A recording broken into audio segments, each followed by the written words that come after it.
ህወሓት አሁን እኔ እንደ ድርጅትም አልወስደውም እንደ ፖለቲካል ድርጅትም አልወስደውም አሁን ባለበት ሁኔታ ምንድነው እንደሚታወቀው አሁን ትግራይ ውስጥ የጦር አበጋዞች አሉ ዎርሎርድስ አሉ ድርጅቱን እነዚህ ናቸው የተቆጣጠሩት ኦፍ ኮርስ የፖለቲካ ኃላፊዎችም አሉ ከነሱ ጋር አብረው የሚሰሩ ስለዚህ እኔ የማየው ድርጅቱ በአሁኑ ጊዜ ያወጣቸው ህጎችም አያለው የድርጅቱ ናቸው አሁን የወጣው አዲስ አዋጅ 363 አሜን 366 2018 የሚል አዋጅ አለ ይሄ ሙሉ በሙሉ አፋኝ እና አሁን የሚወስደው ማለት ነው ድርጅቱ ወደ ቴሮሪስትነት ተቀይሯል ድሮ ውል ነበረው የተወሰነ አምባገነን ቢሆንም የሚገዛበት ውል ነበረው አሰራር ነበረው ድርጅቱን ድሮ ነው የምገልጸው አምባገነን ድርጅት ሆኗል በሚል ወደዛ ተሸጋግሯል አምባገነን ነው የሚል ሐሳብ ነበረኝ አሁን ግን ከአምባገነንም አልፎ ሽብርተኛ ድርጅት ሆኗል ይሄ ነው እኔ እንግዲህ ይሄ ዝም ብዬ በአዋጆቹ ማየት ይፈልጋል ሞት ነው የወሰነው በዚህ በአዲስ አዋጅ ቀላሉም ማለት በሞትም ሊያስቀጣ የማይችል ነገር ሁሉ በሞት እንዲቀጣ በእስራት በእድሜ ልክ እስራት እንዲቀጣ ነው የወሰነው ከዛም በላይ በየዕለቱ ትግራይ ውስጥ ያለው ሁኔታ ስናየው አሁን ጀስት ሴቶች ወጣቶች ሽማግሌዎች የታሰሩ የተሳደዱ ያለበት ሁኔታ ነው እና ሙሉ በሙሉ ትግራይ ውስጥ ያለው አሁን ፍርሃት ከዚህ ድርጅት ሽብርተኛ ባህሪ የተነሳ ይመስለኛል ስለዚህ እኔ ከአምባገነንነት ወደ ሽብርተኝነት የተሻገረ ይመስለኛል ስለዚህ አምባገነንነቱ ይቆያል ምክንያቱም እንዳልኩሽ በንድፈ ሐሳብ ደረጃም በርዕዮተ ዓለም ደረጃም የላባደሩ አምባገነንነት እንጂ ሌላ የለም ብሎ የተቀበለ ድርጅት ስለነበር ስለዚህ አምባገነን ነው በራሱ ፕሮግራም ውስጥ ማለት ነው የላባደርና የአርሶ አደር አምባገነንነት ነው መሰረታለው ያለው ስለዚህ ለሌሎች ሐሳቦች ሌሎች ተለዋጭ አስተያየቶች ፖሊሲዎች የሚፈቅድ አልነበረም ከዛም በላይ ቅድም እንዳልኩሽ እኔ ነኝ መሪ ከኔ በላይ የሚያውቅ ነገር ማንም የለም ብሎ ስለሚያምን በዚህ አምባገነን ሆኖ ቆይቷል ማለት አለኝ ግን አሁን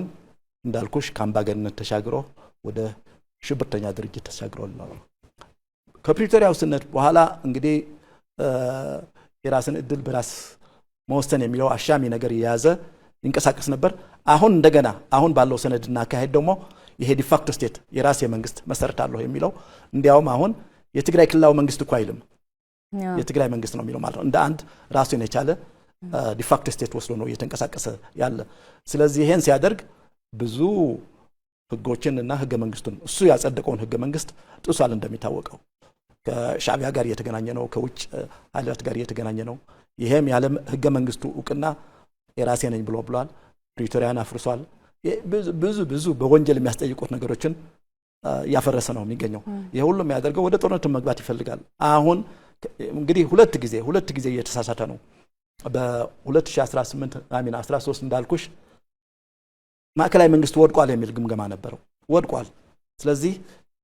በአንድ ወር ውስጥ መጥረግ ይቻላል ይሄን መንግስት በአንድ ወር ውስጥ ባይሆንም ይሄ በሚዲያ በአዋጅ የተናገሩት ነው ካልሆነ ደግሞ 2 ወር ይፈጅብናል አዲስ አበባ ደርሰን ይሄን መንግስት የአብይን መንግስት ለመገልበጥ ይብል ነበራቸው አሁን ደግሞ ከዛ ያጠረ እንዲያውም ያኔ ብቻችን ነበር አሁን ግን ከጎናችን ፋኖ አለ ሻዕቢያ አለ አልቡርሃን አለ ዋስበር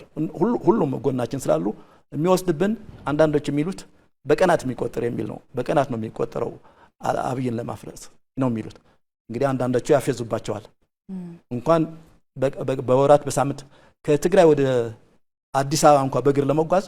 ከአንድ ወር በላይ ይፈጃል ወራት ይፈጃል ስለዚህ ይሄን ያወቁ ህዝቡን የሚቀሰቅሱት ግን በቃ አሁን በቃ ያለቀለት ነገር ስለሆነ እኛ ሄደን እንደገና እናፈርሳለን አሉ ካፈረሱ በኋላ ግን ምንድነው ዓላማቸው ነው በኢትዮጵያ አንድ ኮንስቲቱሽን ስር ለመኖር ነው የሚፈልጉስ ወይ የራሳቸው መንግስት አሁን ህወሓቶችና እነሱ ያደራጃቸው ካድሬዎች አሉ በቃ በግልጽ ሀገረ ትግራይ እንመሰርታለን ብለው የሚንቀሳቀሱ አሉ ስለዚህ ዓላማቸው ግባቸው አንድ የትግራይ ሀገር ለመመስረት ነው በኃይልም ቢሆን በጉልበትም ቢሆን ይሄን ሲያፈርሱ እንግዲህ ያኔ ማዕከል አይኖርም የፈለገው ይሄዳል ያንዳንዱ ክልል ያንዳንዱ ብሔር የፈለገውን ያደርጋል እኛም ባለ ምንም ችግር ነጻነታችን አወጀን እንመሰርታለን ይሄ ነው አንደርላይንግ ውስጥ ያለው ጉዳይ ይሄ ነው ስለዚህ ጦርነቱን እና ኢትዮጵያን ማፍረስ የሚፈልጉት ሌላ የላቀ ዓላማ ኑሯቸው አይደለም ወይ ለኢትዮጵያ የተሻለ ነገር ለማጣት አይደለም ምክንያቱም ካሁን በፊት ወድቀዋል እኮ ኦሬዲ ተፈትነው ወድቀዋል እነዚህ ተፈትነው ወደቁ ሰዎች እንደገና አዲስ ነገር ለኢትዮጵያ ህዝብ ሊያመጡለት አይችሉም ለትግራይ ህዝብ አዲስ ነገር ሊያመጡለት አይችሉም ወድቀዋል ኦሬዲ ስለዚህ የወደቀ እንደገና አዲስ ነገር አመጣልኝ ብለ አትገምትም እንዲያውም ምንም አይነት ሪፎርም አላደረጉም ምንም አይነት የአይዲዮሎጂ ለውጥ አላደረጉም የፖለቲካ አቅጣጫ ለውጥ ሳያደርጉ ባረገው አሳስባቸው ኢትዮጵያንም እንቆጣጠራለን ከሌሎች ጋር ሆነን እንቆጣጠራለን ትግራይንም እንለውጣለን ያልነውና ይሄ የማይሰራ የማይሆን ነው ግን ሐሳባቸው እንዳልሽው ወደ ጦርነት ነው ይሄ በይፋ በውስጣዊ መጽሔታቸው ሁሉ ጽሁፋቸው ሁሉ የገለጹት ነው